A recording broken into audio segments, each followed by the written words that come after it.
Life at Juventus is like a book full of chapters, some sad, some happy. The Kolo Muani one was special. But it's time to end that chapter and start a new one. The time has come to turn the page. The next chapter, the Loïs Openda. Now, the Loïs Openda chapter is the solo predator. There's not many players in the world that can trouble defenses by themselves, that can win you games by themselves, that can score you some of the best of goals by themselves.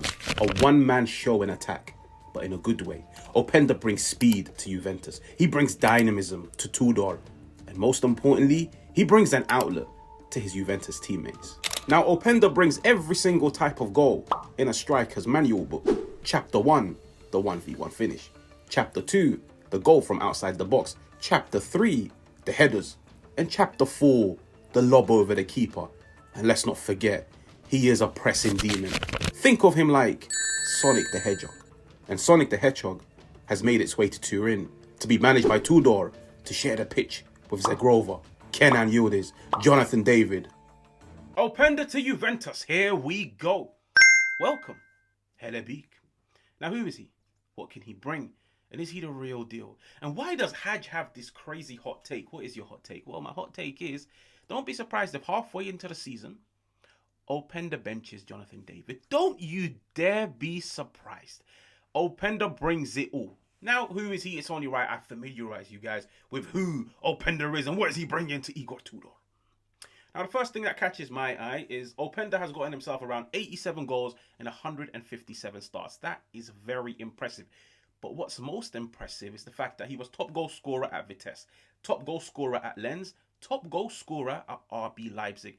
3 different leagues, 3 different systems, 3 different coaches, 3 different formations, 3 different set of teammates. And every single league is different across the world. Some are more intense, some are more slow, some are more physically demanding, some are more technically demanding. The pressure of playing for different teams. He's gone to 3 different leagues across the world and he's finished top goal scorer. That tells me Openda knows how to score goals. Like, he's one of those dudes, whatever country you put him in, whatever league you put him in, he conquers it. Now imagine, maybe, just maybe, what if Openda conquers Serie A? What does that mean for Juventus? It must mean something good. Now, Openda, he just shows, no matter where you put me, I will score you goals. Whether you put me in Saudi Arabia, whether you put me in Burj Khalifa, whether you put me in El Salvador, if you put me in Ecuador, if you put me in France, if you put me in Iraq, if you put me in Paraguay, if you put me in Canada, if you put me in Spain, if you put me in Bahrain, if you put me in South Africa, I will score you goals. You guys know exactly what I mean. He will score you goals, and that is very good. Now, in case I forgot, during his time at Vitesse, Lens, and RB Leipzig, he only ever took 5 penalties, which is very, very, very good. Most of his goals come from open play. He's not relying on penalties to put the ball into the back of the net. That is a very positive sign. Now, what else is there? The carrying, the goal carrying. Now, this is something that I found online and it was so impressive. Look at the players that are sharing the list with him. Wissam Ben Yedder, Kylian Mbappe.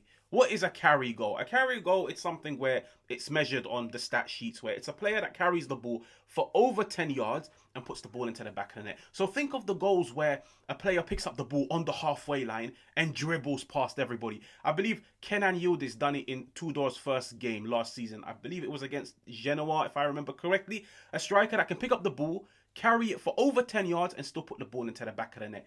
You need yourself players that can dribble at speed, and players that have the composure to get to the opposition goal and put the ball into the back of the net. Look at who was ranked number 1, Openda. He done it 7 times in 1 season at Lille.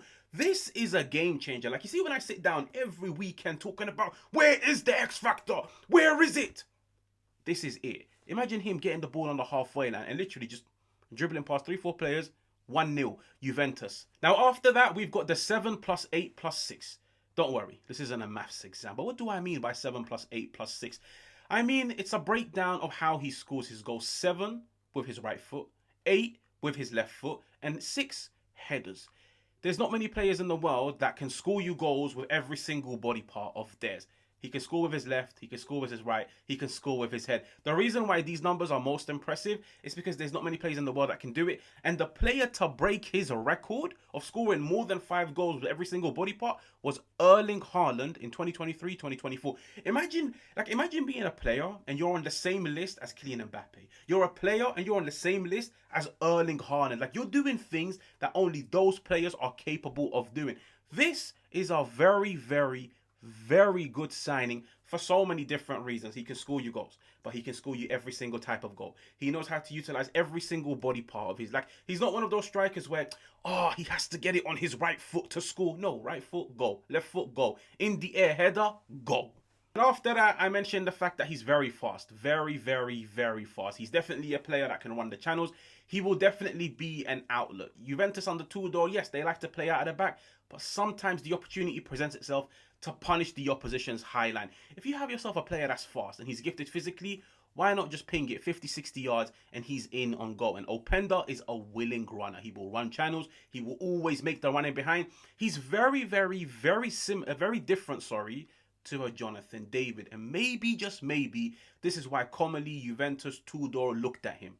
Jonathan David, he wants the ball to feet. He doesn't run in behind. Openda, he can take it to feet, but at the same time, he wants to run in behind. So the thing that I would love to see is something like this, where if Juventus were to go into games in a 3-4-1-2, you've got Kenan in the number 10. He can do that playmaker role by himself. But where it makes it great is the fact that now you've got yourself wing backs that can occupy the flanks. But David and somebody like Openda, they complement each other very, very, very well. And it's the exact same way if Juventus had signed Kolo Muani. David drops, the other one spins in behind because the other one is more gifted physically. Jonathan David is more gifted technically. Let me drop deep. Let me connect play. That Openda physicality will be a game changer. And when it is, I will be here to tell you guys. Now, another way that Tudor can utilize Openda is by sticking to the 3-4-2-1. You could put Yildiz on the left, Openda on the right. Does it work? Yes. Because when you look at Openda during his time at RB Leipzig, they favoured playing the 4-2-2-2 formation. And that is very similar because you've now got yourself 2 roaming number 10s around 2 strikers. But let me break it down for you guys. Openda, this was a game where he got himself 2 goals, 2 assists. His 2 assists both came from the right-hand side. Here's the first one. You can see he's on the right-hand side. He combines with his teammates. He goes down the outside. He puts a cross into the box. 1-0 RB Leipzig. Now, does he press? Yes. This is the first goal that he scored. He just applies serious pressure to the centre-back. The centre-back slips. He capitalizes, puts the ball into the back of the net. Now, this is why I call him Sonic the Hedgehog. Imagine if I told you the centre-back had about 5-10 yards on Openda, but he still managed to catch up to him and get the ball ahead of him. This shows intensity, aggression, that running power, the acceleration. It shows that eagerness, where even if the ball is 10 yards ahead of me, I won't stop running until I get the ball. He fits Tudor's vision so well. Chases it down, gets the ball ahead of defender, 1v1 with the goalkeeper, no problem. Thank you for my second goal. And when you look at his second assist through the game, once again, on the right-hand side, he's playing an attack with somebody like Benjamin Sesko, squares it to his teammate. The thing about Openda is, I don't want you guys to look at him and say, this dude is just a goal scorer because Haj told us he can score every single type of goal. No. During his time at RB Leipzig, he can score, he can play make. His assist numbers are very, very, very good for a striker. But in attack, he brings it all. And when I look at Tudor, when I look at Juventus, I look at it and I say, so many times I've looked at Juventus in the past and said, very reliant on Kenan Yildiz. But now, you bring in somebody like him, you add in somebody like Zhegrova. I genuinely feel like those players will raise the overall ceiling of somebody like Jonathan David because now they will create him more opportunities too. They will give and go with him. They can interchange. Juventus this summer, as much as I sat down and kept screaming, where are the defenders? I genuinely feel like Juventus have now put themselves in a position where if they were to leak goals, they can go out and outscore every single team in this area. There is a lot of talent in attack. There are a lot of goal scorers in attack. But most importantly, there's a lot of personality. Like you guys have seen the videos online. Zhegrova looks over the moon. He looks proud. He looks honored to put on a Juventus shirt. This is what you want. Personality is very, very, very important in football. With Openda, you've already seen the tweets all over the internet, which is as soon as I found that Juventus were interested, I couldn't sleep anymore. This is what you need. You need technical ability, you need physical ability, you need players with that hunger, but most importantly, you need personalities, players that take pride in putting on a Juve shirt. And this summer, when you bear in mind Juventus have practically been handcuffed the whole summer, I feel like they've definitely ended it with style. And because of that, it's only right I end this video. Make sure to like, make sure to subscribe, and I will catch you guys on another one.